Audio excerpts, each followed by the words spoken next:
it's third class treatment, isn't it? If the government, if a government says that, for example, another outside country, a company in America can come to Nepal, but you cannot go to America, you have put your own citizens in a structural disadvantaged position. Flipkart in India was India's like startup moment, where it created like so many entrepreneurs, that company, right? So once you have that one breakaway success, it just lifts the entire startup ecosystem. When we see from a tech company, it needs a tech company to really blow up, and everyone in the world to use it, for everyone in the world to know that tech companies can get built by Nepal. The government is already spending that money, but it is spending it in very small fragments. The startup loan program, all of this, it is just, again, it's the way our governments have always worked, is we just spread out our bets too much. And then when you spread out your bets at that level, you can't build governance on top of that. Like, how many startup loans will you govern, right? How many people? And then people are creating all these fake startups to access these loans because they come at a lower interest rate. If the government identifies of like 3 or 4 startups, like these can be our flagship ones, why shouldn't even in Programiz, why shouldn't the government invest in Programiz?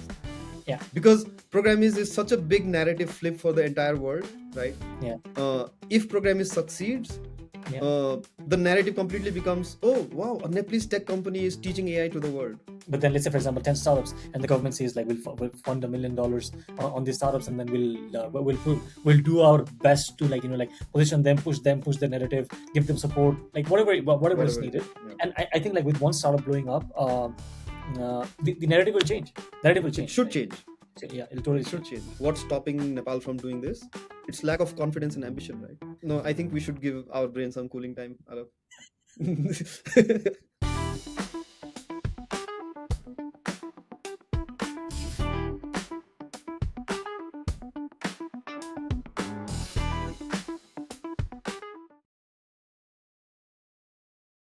All right, welcome to yet another episode of Post AI Nation. As you all know, we are hosting this because we believe that the Nepalese tech ecosystem needs some very sharp conversations. Like we need to level up. We a are kick in the leveling up. ass. A kick in the ass. That's what it's for all of us as well. It's for all of us. We also need we are experiencing that on an everyday basis. But then the general intention of doing all of this is always that there is a real opportunity for us to actually get connected to the global supply chain, the value chain, and then do really awesome work. And there is a real window that AI presents us. And we want to just do our bit, improve ourselves, help the ecosystem also nudge itself in the right direction from our own self. So here we are, another week. Punita, how are you doing? Complex question. I think there was a podcast episode I listened to by the CEO of Open Door, and the CEO was like, he was one of the early people at Shopify and helped grow it with Toby at that point. I forgot the name. Anyways, we can keep it in the show notes. But I was listening to his episode, and he talks about this refounding moment at Open Door, where he entered as CEO. He talks about fixing one thing would not do anything. Fixing two things would not be do anything. Fixing three things would not be do anything. It just needed the whole organization needed a complete reboot. So I think I am in that refounding moment, right? Where kind of you can't just fix one thing, or you can't just change one thing. The whole organization needed a reboot, and it's the toughest thing you can do as an incoming CEO, right? It's very hard. So at least I have a word, like when you asked what are you up to, I am in a refounding moment at Programiz, in the middle of it. And I think where we are at right now is we have a renewed vision, mission, guiding principles, pedagogical principles, and product principles. The principle layer is up to date, the product is not, and we are in this difficult moment of transition where kind of that needs to align. The product needs to align with the vision of the product. Awesome. There was something that I wrote about this past week on LinkedIn as well.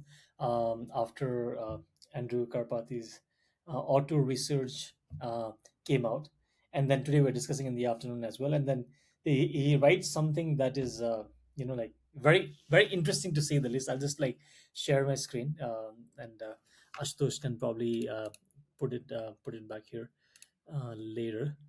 um, so what it's saying is that, so if we see what is written, one day frontier AI research used to be done by meat computers. In between eating, sleeping, having other fun, and synchronizing once in a while using sound wave interconnect in rituals of group meeting. That era is long gone. Research is now entirely the domain of autonomous swarms of AI agents running across computer clusters, megastructures in the skies. The agents claim that we are now in the 10,205th generation of the code base. In any case, no one could tell if that's right or wrong, as the code is now a self modifying binary that has grown beyond human comprehension. This repo is the story of how it all began. Karpathy, March 2026. What do you have to My say about this? God, so dystopian, so dystopian. I mean, like, in some sense, it makes a But lot of sense. I think the way I interpret this is, there was a world, like human ambition expands to fill the technology we have, right? Yeah, uh, when before we had ships, we were okay with kind of whatever village or whatever part of the earth we were born in, yeah, and we had ships and we started exploring continents. Then air travel came along, right? And the world became a smaller and smaller village. Bullet trains, right? If you look at every piece of technology, the human ambition expands to fill it. People were okay with being kind of knowing a certain very small segment of like even skills, right? Like for example, the labor class in the industrial economy was happy with this limited life of, all right, I need to move this, my job is to move this box from place A to place B, and as long as it gives me enough money to have a life, have a wife, know and have children and have a house, like basic necessities, it was fulfilling. So I think the whole idea of human fulfillment is contextual to the ambition that the human civilization has as a whole. And it's just that the technology we have is at a very critical moment in human growth, where um, just like Programiz, right? Like the product we have right now is, there's a huge gap between the product we have right now and the ambition we have is the same thing. The product we have, the workforce we have, the kind of life we have, and the vision that AI is showing now that gap is widened, and eventually all of these things will upgrade, just like the hopefully the Programiz product will upgrade to match the vision. It's just the example I keep on giving is, the pot is on the stove, the water, the milk, the chia, the garlic is all there. It's just a yeah. matter of when the pot will boil. Yeah, I think makes a lot of sense. But then I think all of these are just mental models of how we can probably think about things, and then because it's the frontier, so there is no blueprint of how this is going to unfold. And obviously for us as people, it just needs few frames or few mental models to wrap our head around patterns that we are comfortable with. Obviously, we know that that is not the pattern that's going to repeat, but then some frame for us to even just take the next step. But I think uh, like the discussion that we're having in the afternoon, right, about how an organization now is just a contextual application or contextual agent, and actually everything probably could be brought down into like a bunch of workflows, and there are only some critical decisions being made. Uh, I think the bigger block over here is that with previous technological advancements, things were a bit gradual. Like obviously that there was some radical changes as well, but then the speed of this movement is a lot more, in which a lot of the frames, let's say the organization as a frame that we have right now, is getting disrupted so fast that we need some totally different frames of looking at how to generate business, how to generate value, and how to go about building things, right? So I think and research definitely, because let's say, how is research happening? There is some like previous knowledge that is that is being taken, literature review is happening, what is happening at the cutting edge is happening, and then we collect some data, and there is some research, like experiments that is happening, and then new knowledge is getting created, right? This is the technically the process of research. And there is no good reason why this cannot be done by AI agents at a scale and a lot more detail than what human beings are able to. Initially, I felt that the framing of meat computers is very harsh, uh, but somehow it makes sense. But somehow it No, makes I don't sense. like it. No. I don't like it. I told you about the agents I'm building on Cloud, right? Yeah. And then the pop-up kept on coming, right? Allow once, allow always, allow once, allow always. And I feel like it's designed in that way to annoy you into pressing allow always. Mm-hmm. Does that make sense? Yeah. Yeah. Even when you connect Cloud to the Chrome, right? It's like allow once for this domain, allow once for this action. And then there's this very beautiful always allow button. After Yeah. 5 or 6 presses, you're like, "Eh, let me just press the always allow, right? And this always allow we'll come back to this conversation in the future. Mm-hmm. Is I don't know, that always allow thing creeps me out. Mm-hmm. And that is why when I'm building my like AI agents, I always have something at the top, is you are not going to access any communication channels, um, both ingest and outgest. Mm-hmm. And what I've done with my agents is I have a private Notion workspace, Yeah. and I clearly tell Claude, Mm-hmm. everything you need is this in this private Notion workspace. Yeah. If I want you to know something, I will put it in this. I'll create a doc in this workspace and point you to it. Mm-hmm. But if there's anything in my human communication channels, which is email, Slack, calendar, Yeah. WhatsApp, I will either send you a screenshot of the conversation I want you to know the context of, Yeah. or I will tell you myself. I'll copy paste things into myself. So there's really only three ingests for Claude for me, which is screenshots, the messages I send it manually, and a private Notion workspace, which is kind of sandboxed from everything that Claude should not know, right? Yeah. That gives me I think that makes me feel good, Mm-hmm. because there was one moment before. So the reason I created this sandbox and these constitutional guardrails for Claude was I was just experimenting with Claude, where I was trying to teach it Neplish, Okay. right? Like, can it Yeah. speak Yeah. in my tone, in the way we talk? We don't use pure English. We don't type in Nepali. We romanize a few things, but we don't romanize everything, right?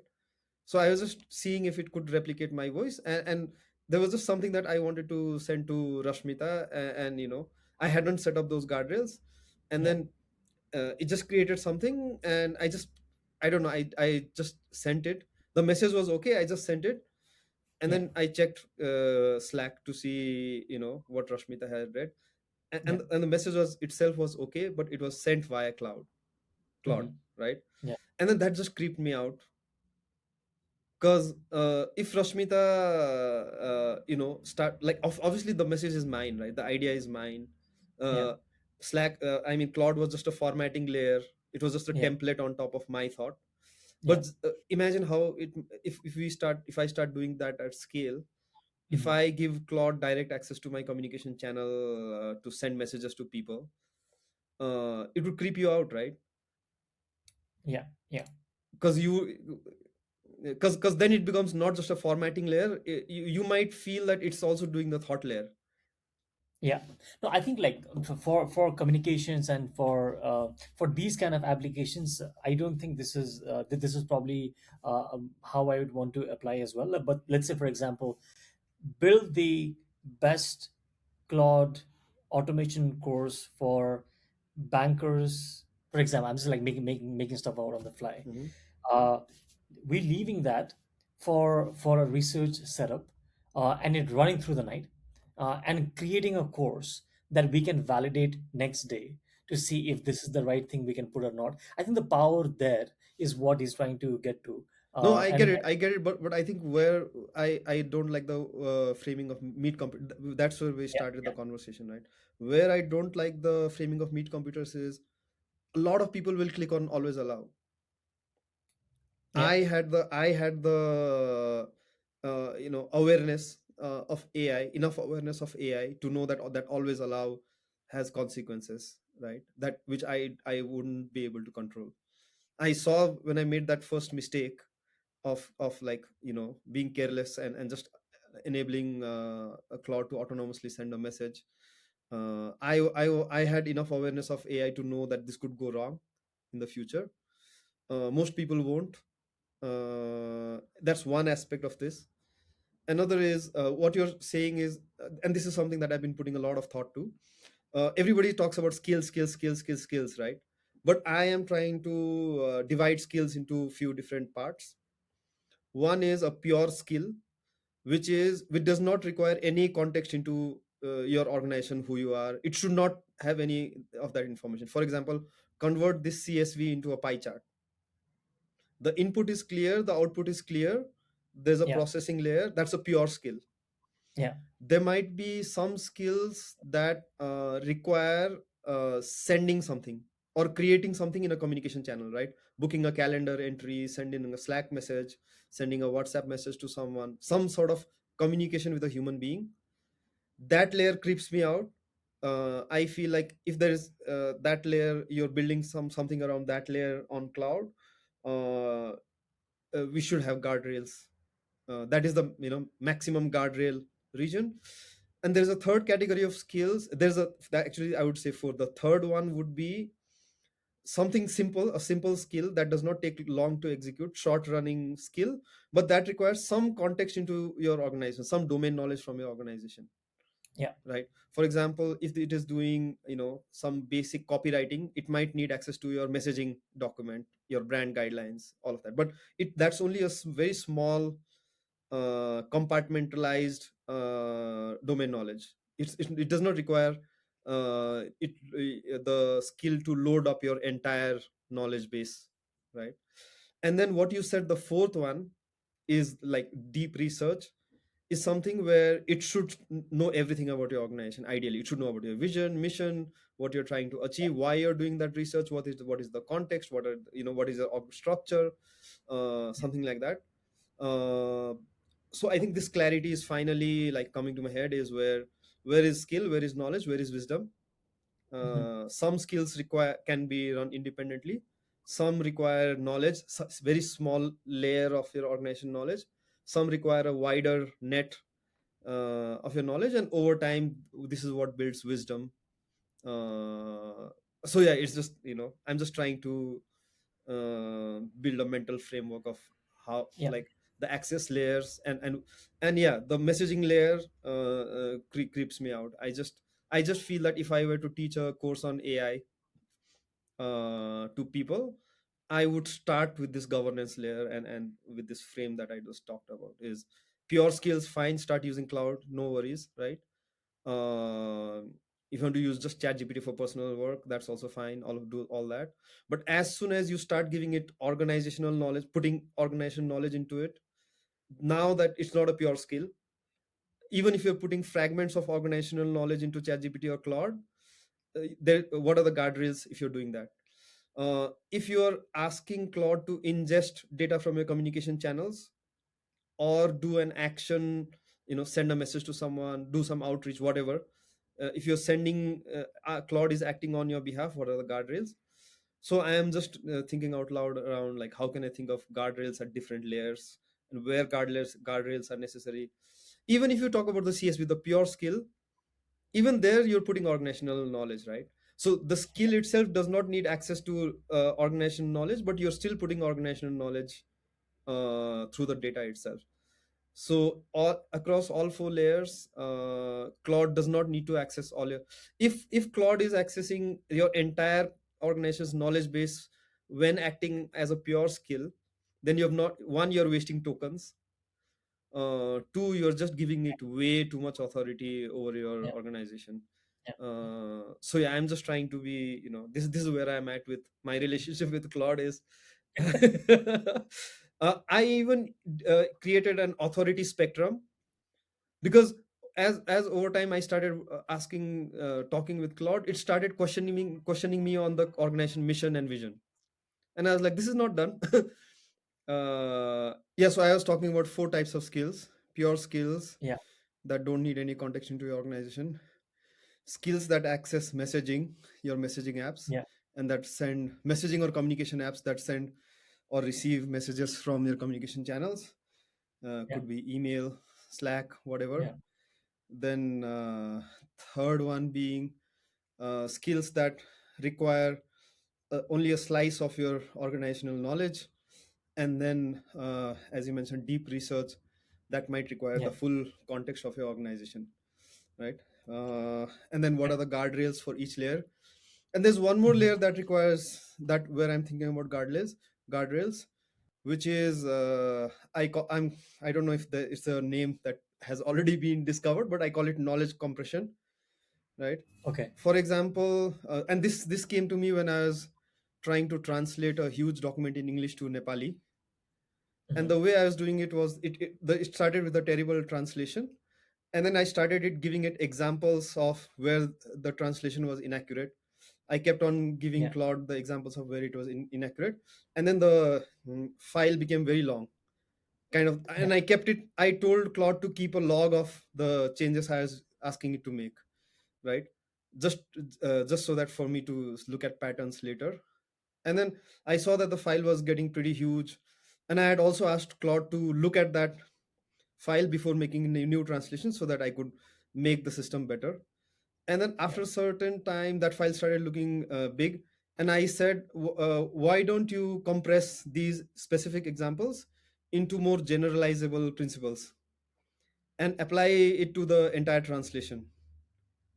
And it generated a crazy good translation in one pass, right? So the fact that it was able to take specific examples, feedback from me as a human, generalize those, find the patterns in those corrections, find a generalized principle that generated something that did not need those corrections, Yeah. right? If you build that into a compounding loop, every business is under threat, right? It's just insane. So what are the, what how do we become careful? Because I mentioned, and that's why it just became too smart and started questioning my vision and mission and my own guiding principles, right?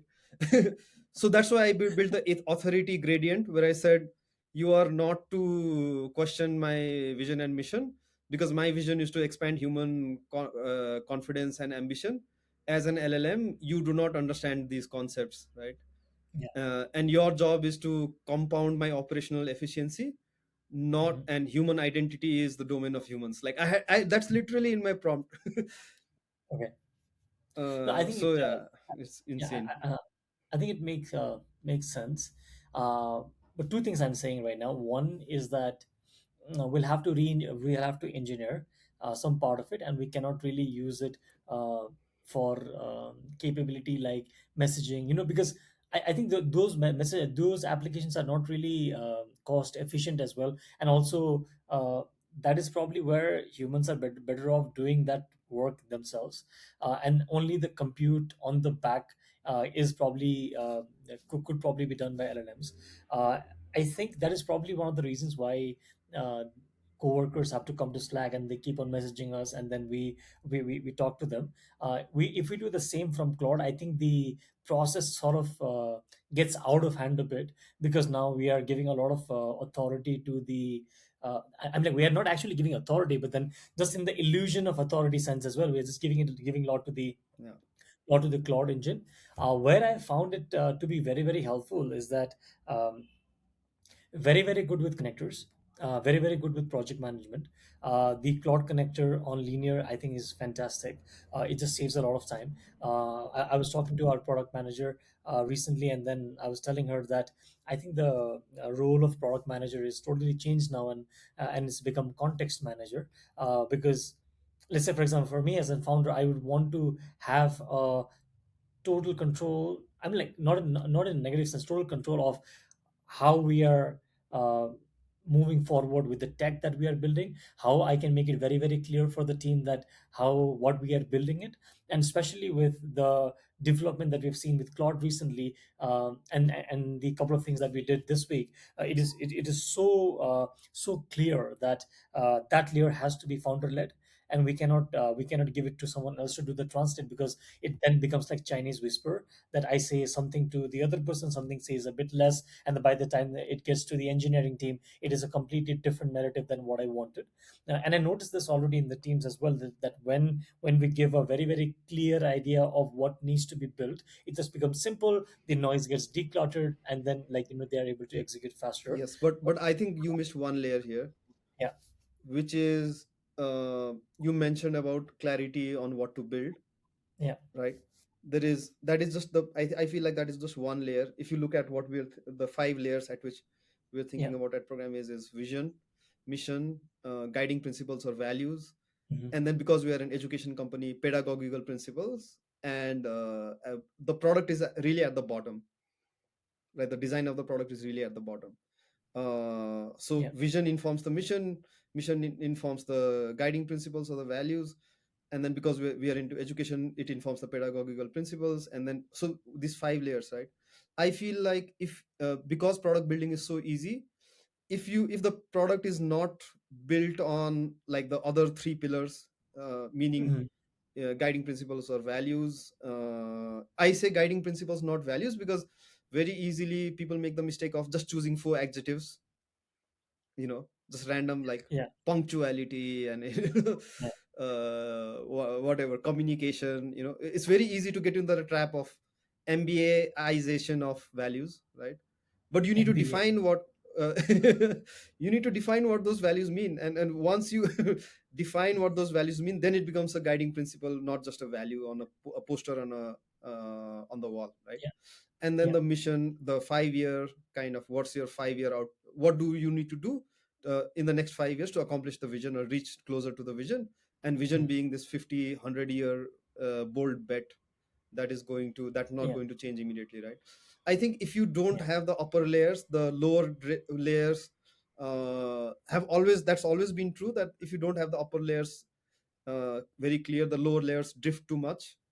uh, in a post AI world, that is going to be even more important, where have you kind of solidified the upper layers, uh, because the drift can happen at scale right now, Yeah. Yeah. and it can happen very fast and there might be consequences to that drift that comes so fast. With people, there's time for course correction. With AI agents, you might not have, it might execute something at scale, and we will see examples of companies being destroyed in minutes, reputations Yeah. being destroyed in minutes. It's just a matter of Yeah. time, and if you don't think about those guardrails Mhm. right now, it's going to be a bit late. Yeah. I totally agree. And especially when we think about startups, this whole week, and I think the week before, I think we've been talking about a lot of the ecosystem here, the way of building companies, the opportunities AI has, or the risk that we have of getting very, very far from companies that are there abroad. I want to dive a bit deep into that this week, because I think probably that's the conversation that I'm having the most this week around with Yeah. people. I think it's just like uh, I think it just occurred that way. Today morning, I spent like 1.5 hours today in our coffee time with my parents. My sister is from the development field, so she has a totally different lens of looking at tech. I have a totally different lens of looking at tech, and dad Mm. coming from a bureaucracy lens, he has a totally different lens of looking at tech. And then Again, and this comes from the story of the CEO of Open Door that I was talking about. yeah, So they have a family vision statement, family mission statement, and he he talks about the business with a 6 year old. no, I think it's I think that's So incredible. I will not be surprised if like if I see Alok Khatri family mission statement. How today, can I today align these? morning, today morning, my mom was after me to for me to buy Claude. She was using Gemini, and then we got her to use What Claude a for something. family! What a family! And then she is now going back and she's teaching Nepali literature in the university here. But then I'm like, the bug gets to you. The bug gets to you, and then the discussion that we are having was, what is the real opportunity for Nepal? Like cutting out all the bullshits and cutting out all the like the like big picture Wishy things, washy. wishy-washy things of like like we'll build this, we'll build that. Like I think I've zeroed down on one thing. I think this is a beautiful place for us to build a lot of MVPs, test things very very fast in a very very cost efficient way. And I think I have not told you, when I was in Singapore this time, I met someone in Singapore, and then and like very very very learned person, and then he was like, I think after he saw what we were trying to do with tangible, and then he was like, I think you guys in Nepal have a lot of time to think about things, because it's such a calm place that you are thinking about these kind of things, and we don't really have time to think about these things, and then we are here trying to capitalize a That's lot of actually things. very interesting thought. That's an actually very Yeah, interesting and then thought. I'm like, we would not think of that way, but then when an outsider puts that into perspective for us, it makes a lot of sense, right? Uh, 100. And you know what? Like again, we're thinking about what's the Kathmandu wedge, right? What's the Kathmandu moat? And this distinctiveness that Kathmandu has as a culture, as a valley, mhm. which makes it distinct from the other valleys. I think no, Yeah, actually, it makes it actually is the generalization principle of what it takes to for a place to take off in tech. yeah, The same generation that I talked about, like what's common between Bangalore, Kathmandu, yeah, and Silicon Valley is it yeah, has this distinctiveness, which means, and there's I have a very real example of that. After the earthquakes, I had volunteered a lot during the earthquake. yeah, After the earthquake, there was a kind of a mini conference of sorts of people who had done digital activism during the earthquake, and the hmm, goal was to collect generalizable principles for disaster relief, how technology can aid disaster relief for yeah, future disasters in Nepal and across the world. Right? That was the goal of the conference. yeah. And someone's very senior from UN, I forget her name, she gave the keynote speech. And she didn't start with disasters or anything. She said, I love Kathmandu. And she said, all the cities, popular like capital cities in the world, they I travel a lot, so I might be in Bangkok today, Paris tomorrow, Shanghai the next day, all of that. And because all these cities look so similar, I sometimes forget which city I am in. That actually makes sense. And then you know what she said? But Kathmandu, if I am in Kathmandu, Like, I am absolutely in Kathmandu. There is absolutely zero confusion.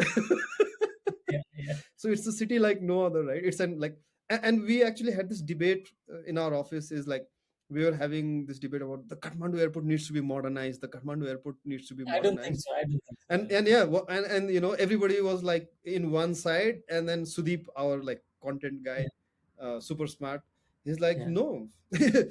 Yes, we should improve the operational inefficiencies, the yeah, confusion, all of that. We should make it operationally more efficient, yeah. but I absolutely disagree that it needs a makeover. No, And it yeah, make I complete don't sense, right? It's an airport like no other. Yeah. So we need to. Yeah, Hmm. I see some models of the airport that is coming in Bhutan, like like very traditional, like but and the airport over here has that some of that elements, and I think it's just about the Yeah, it uh shouldn't look like the Delhi airport or the or not at the all. Suvarna Bhumi We don't or need that. we And don't I need think that. like that's pretty much comes down to really understanding our strengths as well, right? Like and bringing it to perspective of the tech ecosystem here.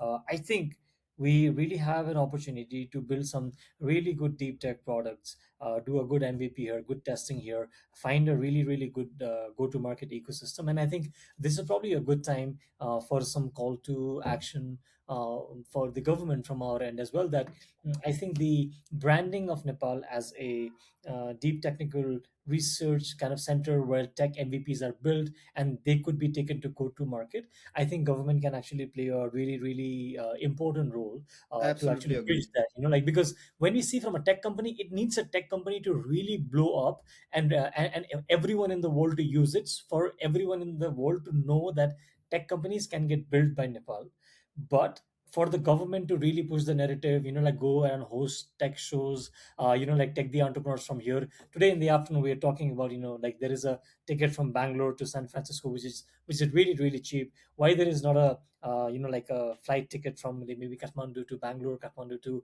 like San Francisco, or Kathmandu to some other tech hubs around the world, which is subsidized by the government so that the entrepreneurs can travel, and the accessibility, the exposure, I think is going to take. Yeah. And do you, Yeah, do you remember the other example I told you? Like, this is a great example of what happens when the government creates a yeah, clear the call to action for the public, right? So this was an example. I'm sorry, I have to send you that video, but I don't remember which country this was from. But there was a message from the government saying, let's increase the temperature of the ACs. So yeah, if you go to corporate offices across the world, they really make the office very cool, and then people adjust mm, by wearing coats inside, which is like yeah, which I never got. Like when I worked in Hyderabad, I, and yeah. I had that was my first time entering corporate life, right? Uh, I was freezing for the first 15 days Okay. because I was like, it just does not make sense, right? Like I used to ask my manager, why is the office so cold? And Yeah, what's the point of like it's 40 degrees outside, yeah. and then it's 20 degrees inside, and then Yeah. it's peak summer, you're wearing a jacket. Like No, and I've seen this. I've seen this when I worked in Mumbai because it's Mumbai is like hot and hotter. So I've seen people in like especially my North Indian friends who would like bring their hoodie, put the AC like 17, 18 degrees, and then stay. any Anyways, like anyways, coming back so to the report. the call to action was, you're operating your AC at 20 to 23. It's uncertain times, there's less energy. uh, Yeah, why can't we increase the temperature to 25? That was the call to action from the government. yeah, yeah. And the reporters who were reporting on this, the entire studio, while reporting on this, they opened their coats and jackets, Mhm. right, as a way of showing solidarity towards the government's mandate. Yeah, yeah, So yeah, this is the power of a clear mandate, that it yeah. gives the Absolutely. citizens, it gives the citizenry, the kind of the prompt, Yeah, system prompt yeah. around what needs to be done as a collective effort to get the country to where it needs to be. No, I think it makes a huge difference. Like I've been like I want to go back to the flight thing. Let's say, for example, the flights to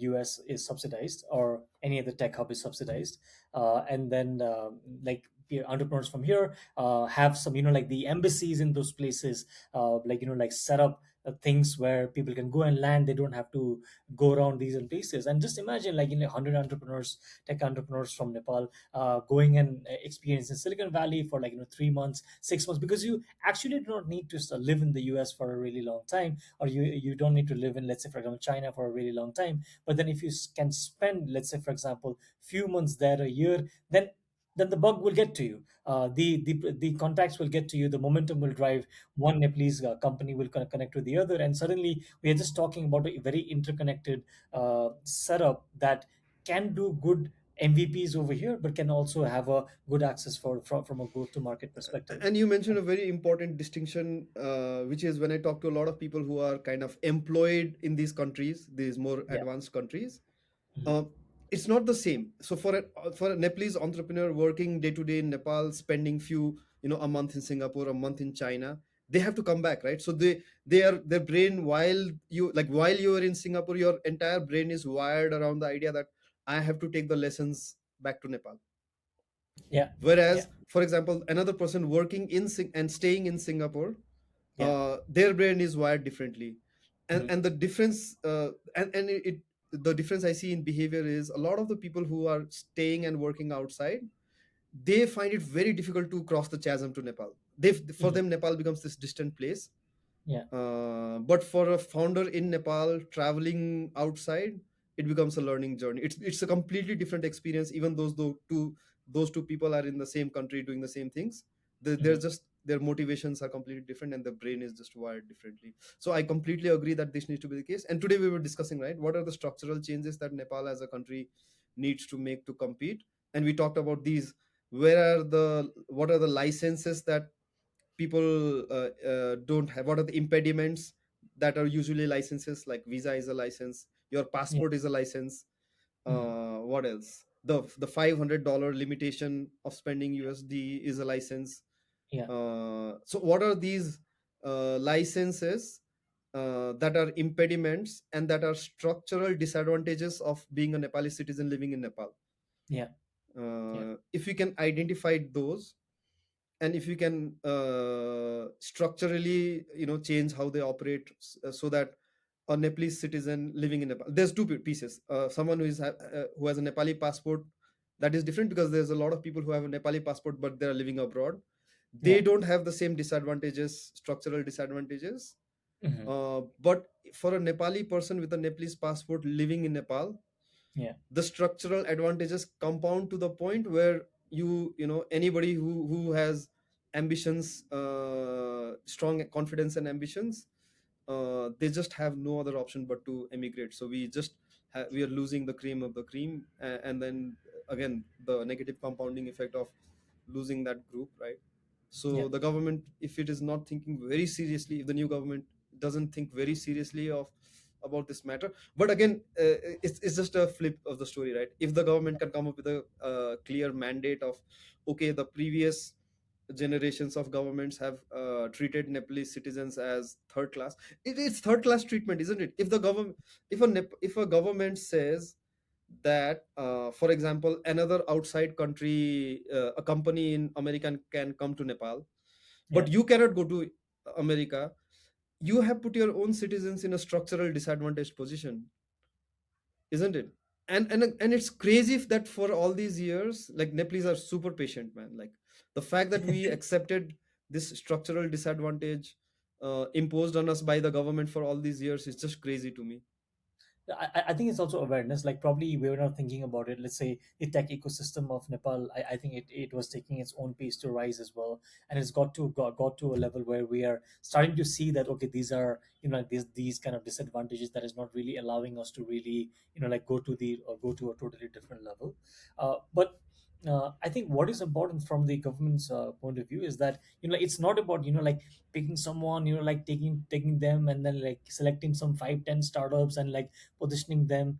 That is great, that is going to like obviously like solve a problem, but I think the role of ecosystem actors and governments is actually like where we can fine tune the ecosystem so that we can get maximum leverage, right? Because there is going to be a no big tech company that is going to be built in Nepal if the exposure is not right. Exposure of the market, Yeah. exposure of the But research there's a ecosystem. point Yeah. I disagree with. Do you know who was one of the earliest investors in Canva? It was the No. Australian government. The Australian government invested $5 million into Canva when they were just starting out. I completely disagree. I think the government should be like, if the government identifies of like three or four startups, like, Makes these sense. can be our flagship ones. Why Yeah. shouldn't like, even in Programiz, why shouldn't the government invest in Programiz? Yeah. Because Programiz is such a big narrative flip for the entire world, right? Yeah. If Programiz succeeds, Yeah. uh, the narrative completely becomes, oh wow, a Nepalese tech company is teaching AI to the world, Yeah. right? No, I think I think like I completely agree to your point. Agree to your point, and then I take back what I just said. Like also probably I was like coming from the biasness of what is a general expectation from a government in this part of the world, and I think that narrative can totally flip. It can I flip. It agree. should flip. It should flip, and again, like let's say for example, if the government chooses to say that okay, these are the 10 companies that we believe that invest in like gives like huge equity like a VC would fund, which is possible for a And government. let me just finish the point. Actually, what you said made me realize something else. The government is already spending that money, but it is spending it in very small fragments. The startup Yeah. loan program, all of this, it Yeah. is just, again, it's the way our governments have always worked, is we Yeah. just spread out our bets too much. And then Yeah. when you spread out your bets at that level, you can't build governance on top of that. Like, how many startup loans will you govern, right? How many people? And then people are creating all these fake startups to access these loans because they come at a lower interest rate. Yeah. So it just becomes a recipe for corruption. Yeah. Versus, if that money was given to, like that entire pool was given to few startups with governance, proper governance put in Yeah. place, right? Like for example, if in the someone from the government, top level official joins the board of directors, Yeah. has that personal duty to keep a tab on transparency, Yeah. because it's citizens money, right? Yeah.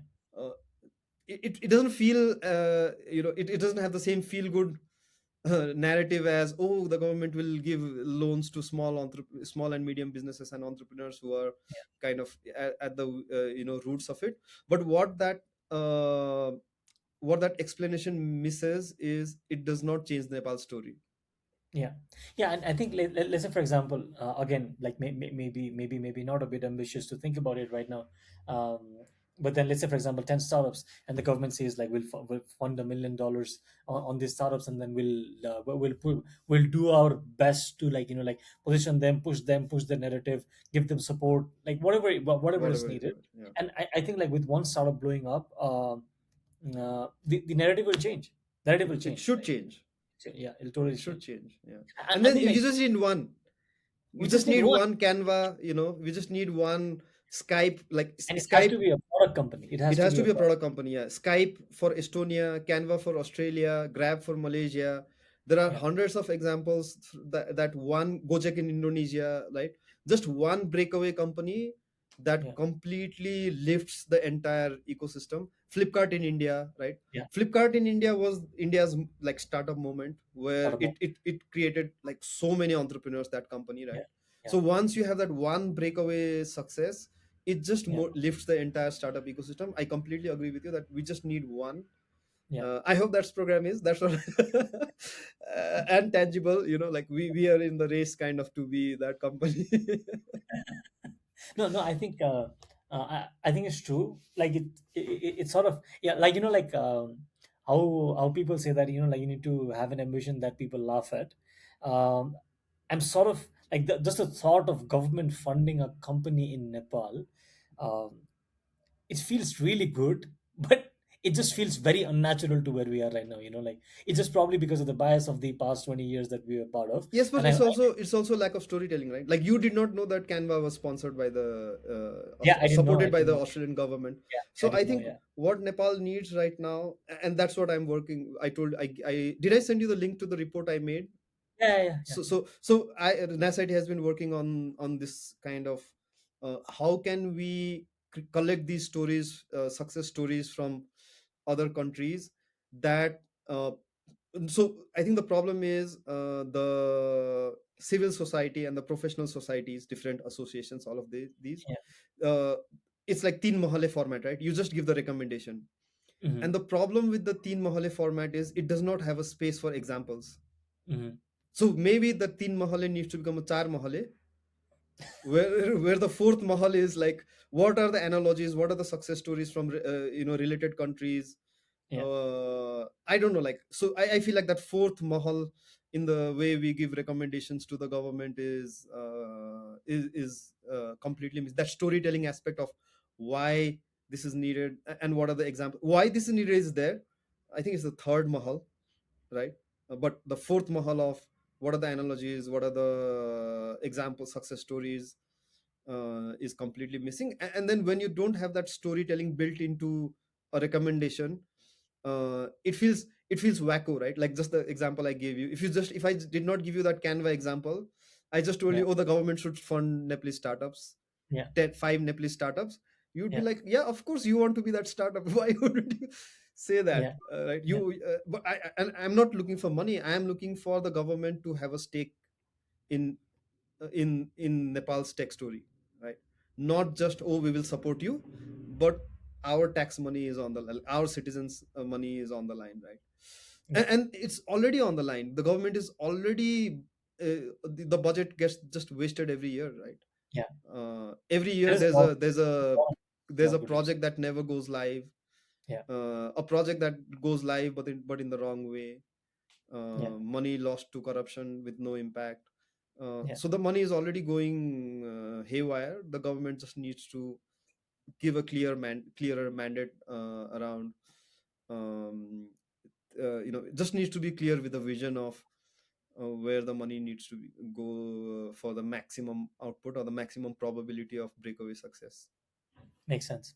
Now let's make a promise to the. It's not a promise. Let's make a just a call to the Nepalese government. Hmm. Just a promise from Programiz and promise, not a promise, like just a like communication from Programiz and communication from Tangible, that if the government funds us, what are we? What is that we are trying to do, and how could it impact the tech story of? Not just us. Why not every company? Like No, I mean like right now. I'm saying. right now. Oh. Yeah. Okay, you want to start? Yeah, I want to start. So, we are with Tangible. We are in the process of building the infrastructure layer that can personalize education. So, this infrastructure lies in between what LinkedIn does and what Udemy does, and the infrastructure that is missing. We truly believe that this can really personalize education, and that is the definite layer that is missing to really revolutionize education, because you cannot revolutionize education by doing one part or the other part. It has to be a combined solution so that we can actually build a globally useful solution. So that's what we're building. So if the Nepalese government wants to fund us, we're pretty sure that we'll build $1 billion company. You always use so many long words in your sentence. Long words. Revolutionize, systemize.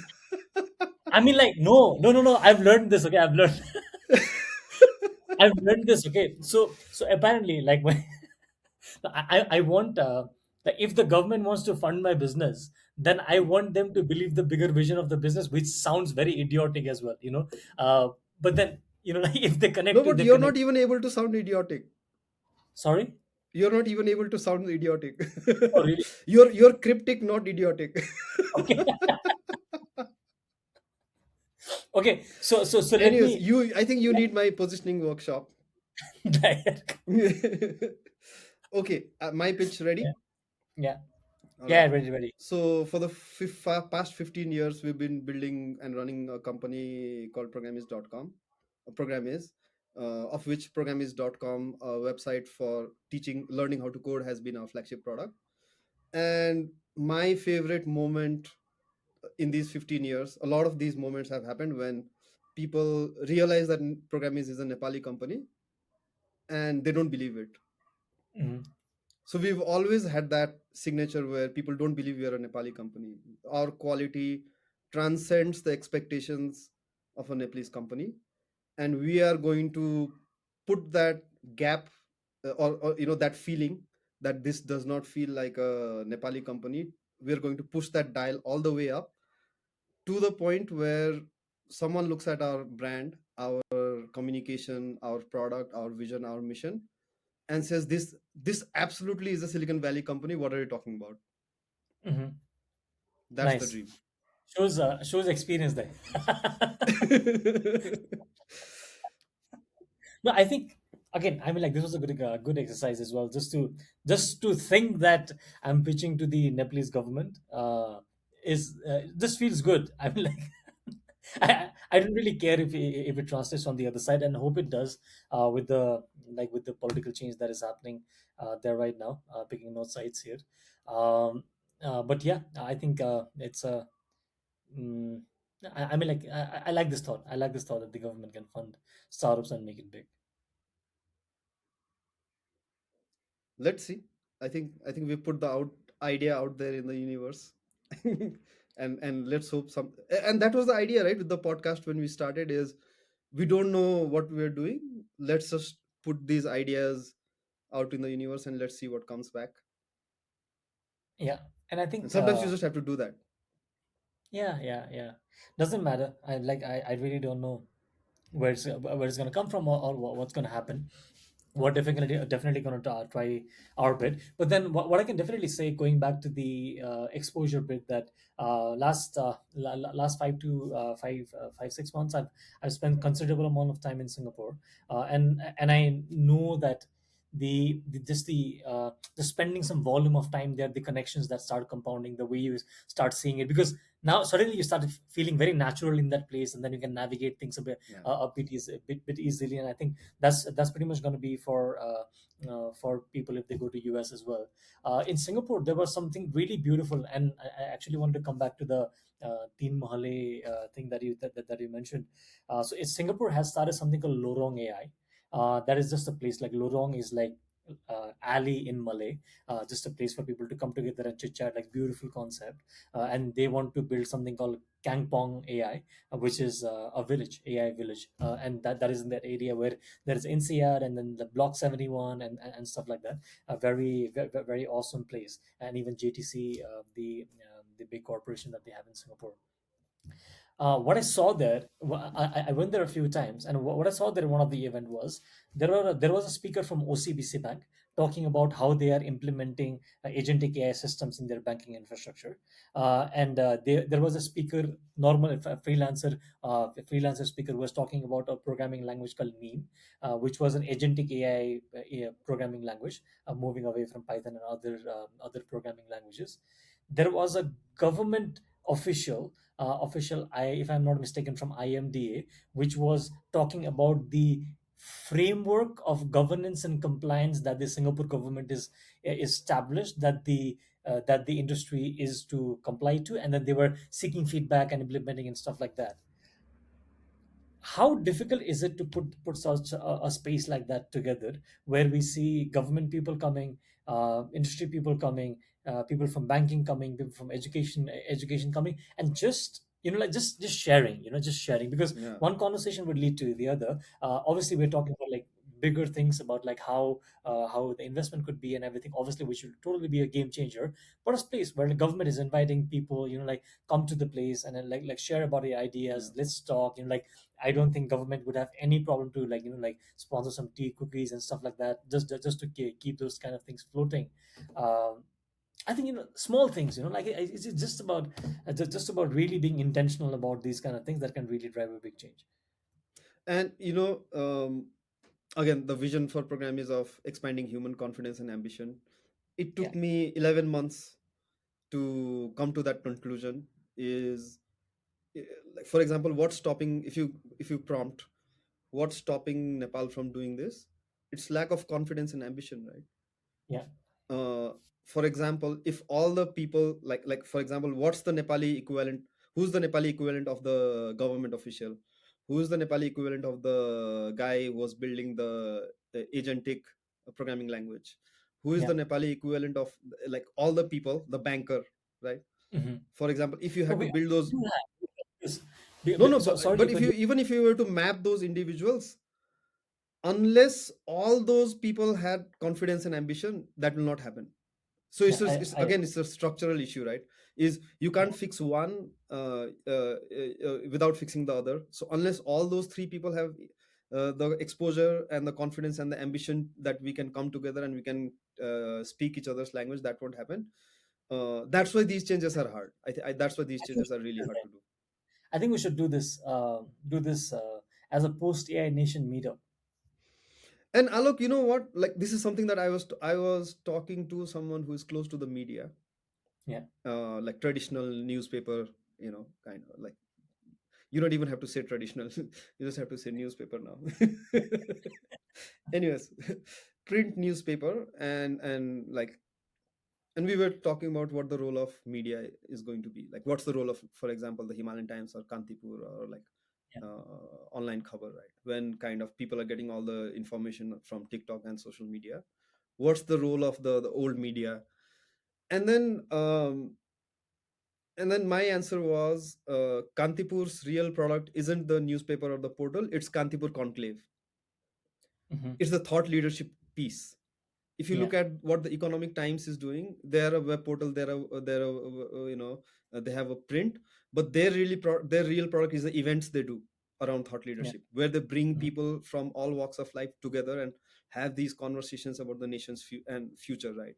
So yeah, uh, I think post AI nation, or we are not the right people to do this. But it is through this. I mean, this is my call to action to the Himalayan Times, online cover, all of these is, uh, why don't you do an AI conclave, right? And yeah, you are the right, like the and if you are not, uh, if you're going to only include, like, if you're going to do the same conclaves that you've been doing in the past years, if you don't lean in AI, and if you don't bring the right people to these conclaves, Yeah. then you're going to be irrelevant, isn't it? If you're Yeah. discussing the same topics as last year, with the rate of change in AI that's happening every month, every day, Yeah. the media's voice is already becoming less important. If you're not really creating this thought leadership level of content and this thought leadership level of events, the race to irrelevance just speeds up. And uh, how long will you make money for, not for publishing, but they make money for not publishing things, right? How long will Yeah. that business model last when every person has a camera that they can use to capture what's happening around them, and every person has a medium to post that. Yeah. No, I think like let's say if we see the bigger conclaves, I totally agree. But then what I saw in Lorong AI was not really a bigger conclave itself. Like it's just like the top layer, top floor that we have at Programiz. Just that much, like that much. Like I think there Yeah. were like 50 odd people there, and then like people are coming and presenting like chill and everything. Everything is happening. Like because like like as we were talking, I went back to the afternoon discussion we were having with some people that are come as a part of that incubation program. That like it is probably about like building it yourself and like pushing things yourself. Like I think Avinash Dai and all do a great job with the tech kurakani stuff Tech Kurakani. right now. But then I think it has to be, it can be a bit multi-sectoral where we can ask, like let's say like we work with so many banks right now. Like I don't think there's going to be a problem to invite someone from the banking industry here to just like share about how they are thinking about AI adoption. Do not need to get into the details of it, but then like how are they thinking about AI adoption in banking, and then they could actually find a like a developer or data scientist or a data engineer there who in this remotest of dream is not thinking about going to a bank and working right now, but then but then those kind of things can ignite. I think so. I think maybe we should try doing No, one. that was I the think like vision for the top floor space actually. uh, yeah, yeah, yeah, if you have, I don't know if you have noticed, but next time you come to the Programiz office, the top floor, yeah. you will find a guiding principle across the top floor, which is which is inspired by Japanese design philosophy, which is the space can evolve. So all the furniture in the top floor is movable.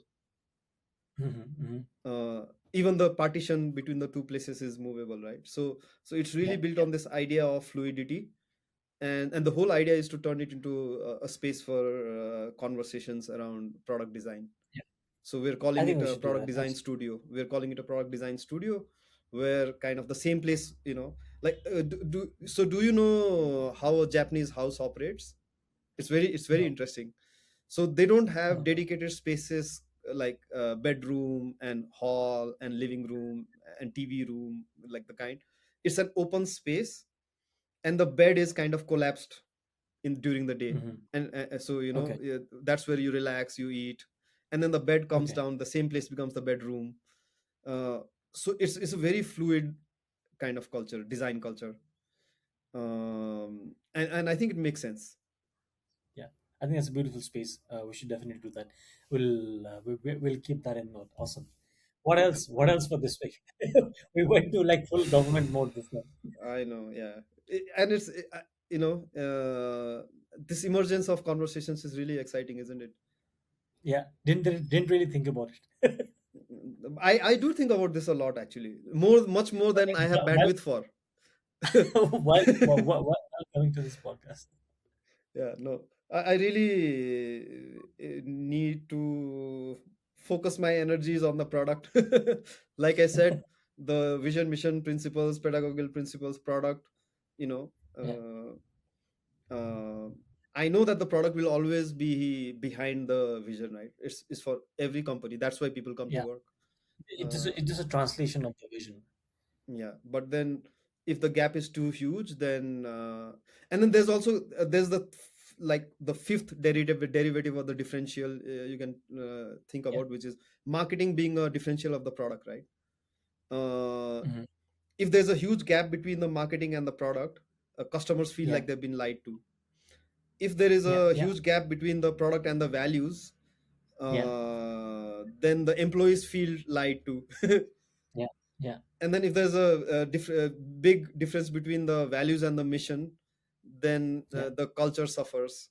And then yeah, if there's a too big gap between mission, if the mission and the vision are not aligned, yeah, then everything below it suffers. So it's like a cascading, like the top pigeon shitting on the bottom. yeah. But the alignment these days is like so easy, right? Let's say, for example, all of these, if these are .md files, so like for tangible, we're like made like all a lot of these descriptors, and whatever I'm doing, I'm just like by at the time when I'm starting and at the time when I'm done, I send it for a review on okay, these are the documents that I need to check it. If there is anything missing that is misaligned from what we want to do, tell me. So that's become a very good loop for us to stitch at the end to see, okay, do this is where you we're going do on. you have these MD files on version control?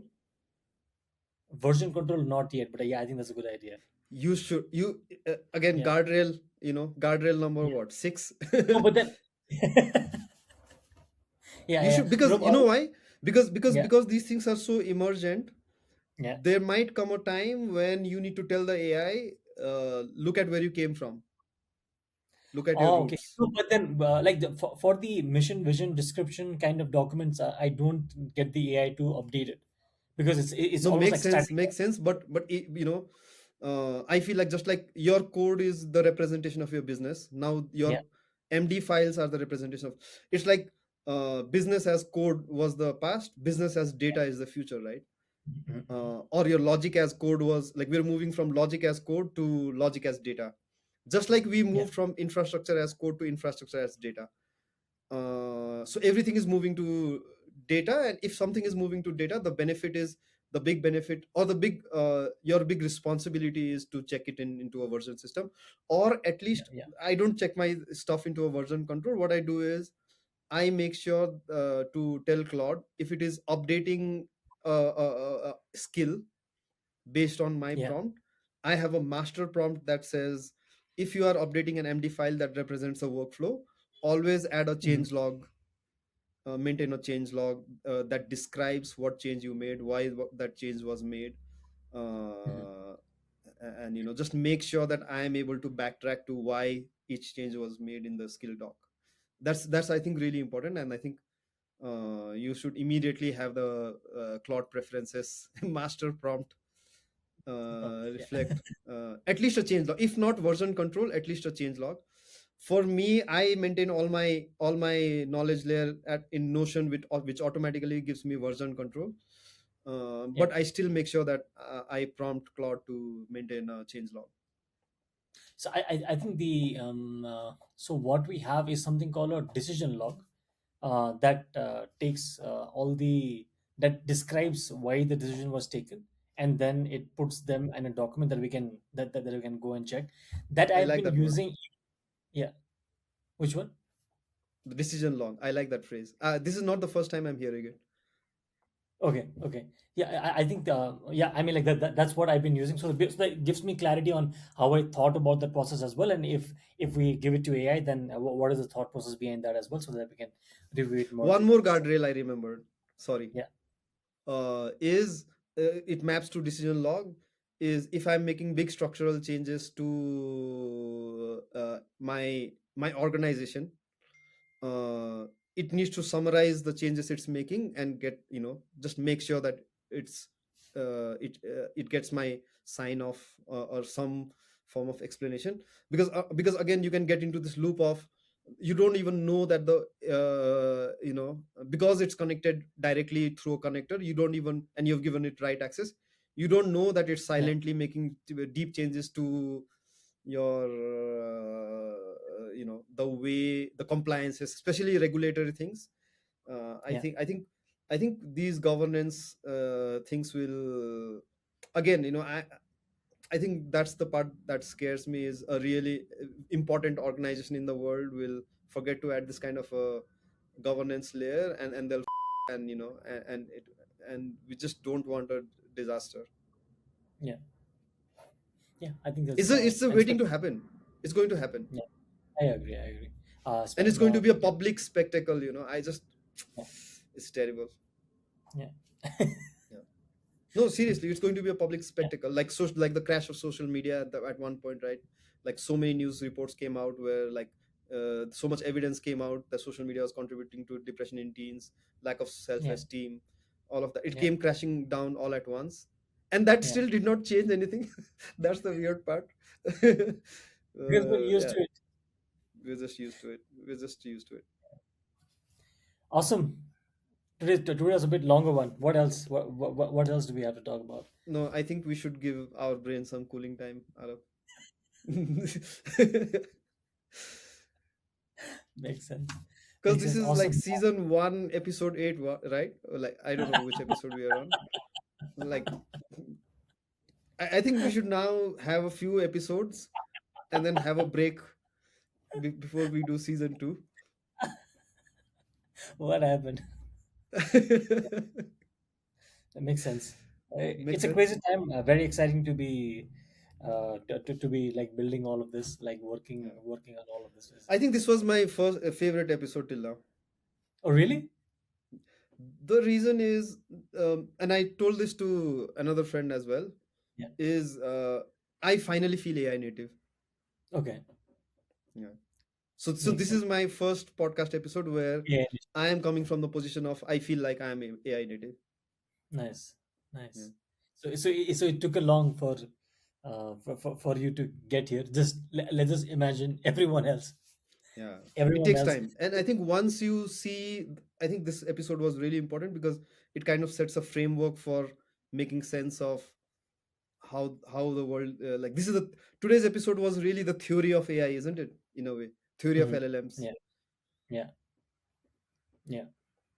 And then I think because the word AI native, this just feels very, like it just feels very accessible, but then it's just totally different land. It is. And then like something that I've been experiencing, like once we started working together, like in the scope of program is that, like there is some context that we are setting. There are some things that is coming from me to you. There is something that something that is coming, like you suddenly go and explore something, and then I have to come and think about, oh, okay, like there's something that I have not seen, like, okay, like what is the scenario with this. So the, like the adaptation in itself is so fast. So one of the critical, like what's it called, features or characteristics of people who are actually native is that, one, like if you are totally wrong to what you know today, you should accept it, and then, like see what is there, because that is how things are evolving, systems are evolving, our mental frames can get challenged, the way we think can get challenged.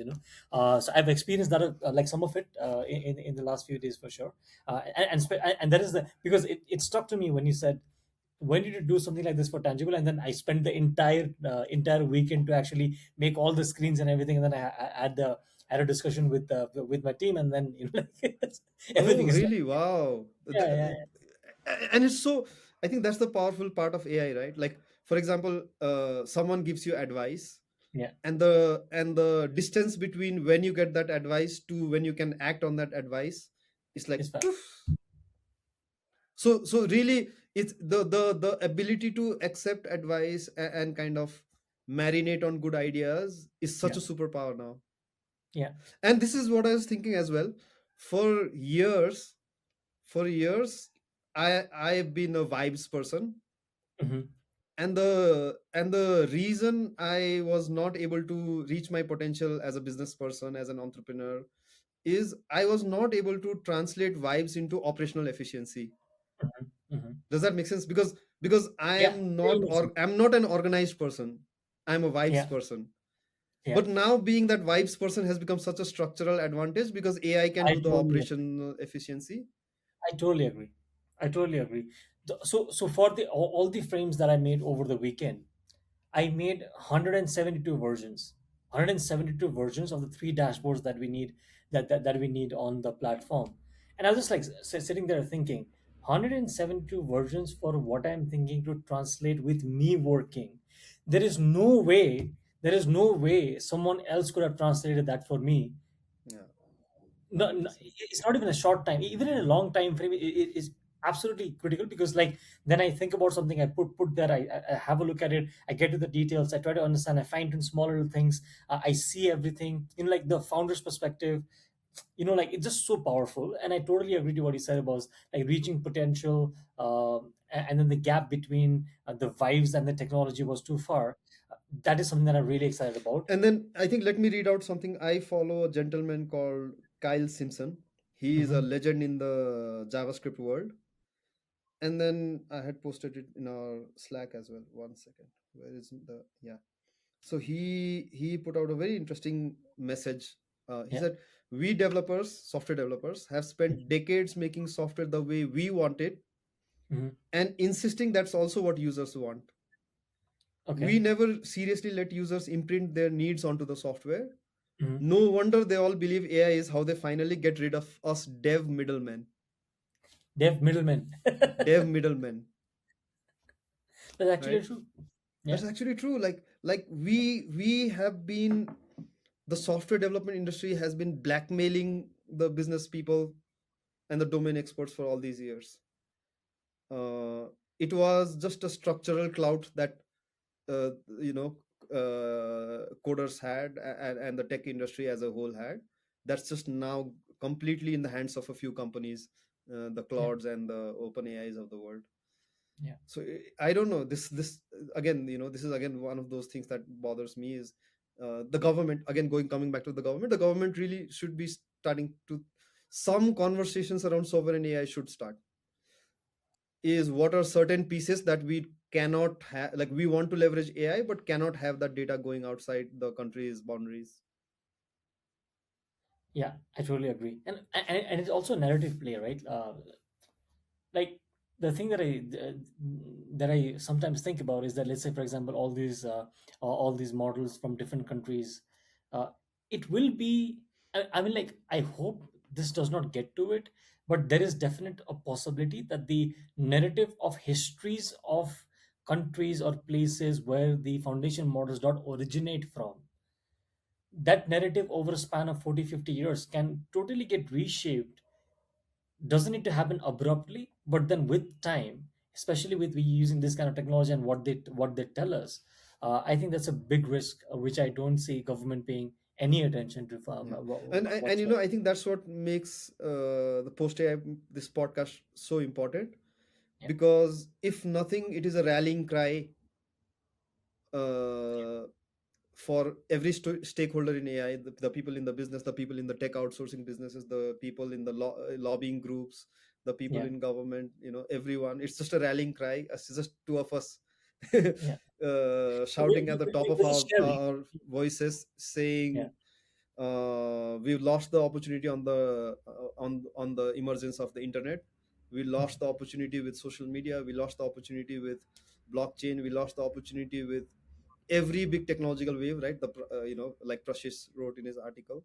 Yeah. And how long are we going to tolerate missing every technological wave and staying backward?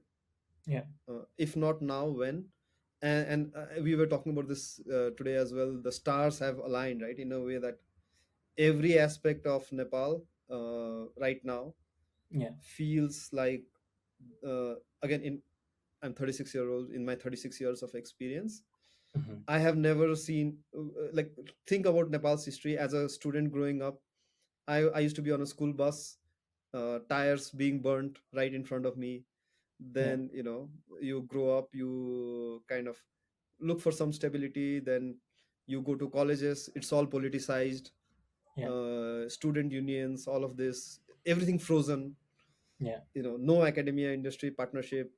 Then the People's War, There is a lot of academia industry partnership in Nepal. right? Yeah, there's a lot happening. Uh, No, I mean, like, not in the true sense, Not, just but in the still, it started. business. It started, Yeah. even if not in the right way. At least it started. We have all the. MOUs. I have a very real story here. So I've been trying to work with someone to kind of expand our B2B motion, Yeah. uh, and then they did ChatGPT research on, what kind of partnerships does Programiz have with universities. And when we were having the conversation, they're like, "Oh wow, you partnered with 29 colleges." And I'm like, sorry, these are empty MOUs. Are you proud of it? I'm not proud of these. Please remove those from your memory. So yeah, Yeah, I don't know. There should be a rule where if there's an MOU between an academic institution and an industry, there should be clear KPIs. And if those KPIs are not met, the MOUs become invalid. Like, can we put this self-valid invalidation clause somewhere? And and maybe just some chat GPT research, like the fact that they did some research. I want to really ask them that prompt and run it on every college and every company in Nepal and create a map of MOUs for people to see, and just ask the question, right? Like, okay, what came out of all this? Like, yeah. what, how many people got placed? And this is something that I've talked to before. This is very serious topic, is unless the government forces every college to publicly post their placement data, it's not going to Placement change. and placement and research data. Placement and research data, it's not going to change unless students have a portal, you know where they can see. And that's already done in India, right? Every company, every college's placement is public. Like, what's there to hide? Mm. And these are just these little interventions that can be done. I mean, there will be obviously friction from the college mafia, Yeah. but again, now that we have a government that's cohesive, that's very strong, that's not Mhm. worried about being dismantled in the next year, right? So I think this is the opportunity to make these big, important changes that have been waiting in the back burner for 25 years, Yeah. and that have led to 1700 plus Nepalese having to leave Nepal every day, right? Yeah. So uh, we just cannot be an airport that's filled with international airport that's filled with Nepalese people. It needs to be filled with people from all over the world. All So over how the can world. we flip that narrative? Yeah. And I think like I really really hope that the story, the stars that have aligned is not really an illusion, and that it does not disappear. Some of it Uh, is. Some of it mhm. is. I mean, Uh, like if like, let's say like the LLM, right? There is illusion of meaning, illusion of reasoning, and it works. So it even does if there work. is Yeah. illusion of some sorts, and if it works, it's fine, you know. And I think I hopefully we're headed to somewhere that is Yeah, worthwhile. even if we just look at the operational efficiency of having a stable government, like Mhm. even if, for example, even the new government turns out to be as bad as the old governments, And just they're the fighting. operational efficiency from having a stable one Yeah, yeah, is still a big change, right? yeah. And I hope that happens. I hope. I really hope that happens. Obviously, the expectations are super high. Obviously, there is going to be. Obviously, there will be an expectation crash Yeah. because the expectation is at. The last question: how does the AI native country feel like? Very short. How does an AI native country feel like? I don't have I that think answer right now. I don't it know. definitely has a sovereign layer, but I think this is one of the questions that we can probably explore in the future episodes. Makes Awesome. sense. But I feel like, Yeah. personally, I don't, I don't have enough knowledge and Mhm. experience in how governments work, Yeah. and how Maybe we can I don't bring know. some. I feel like I'm in a very like tech bubble. A lot of my ideas are Yeah. premature, maybe, Yeah.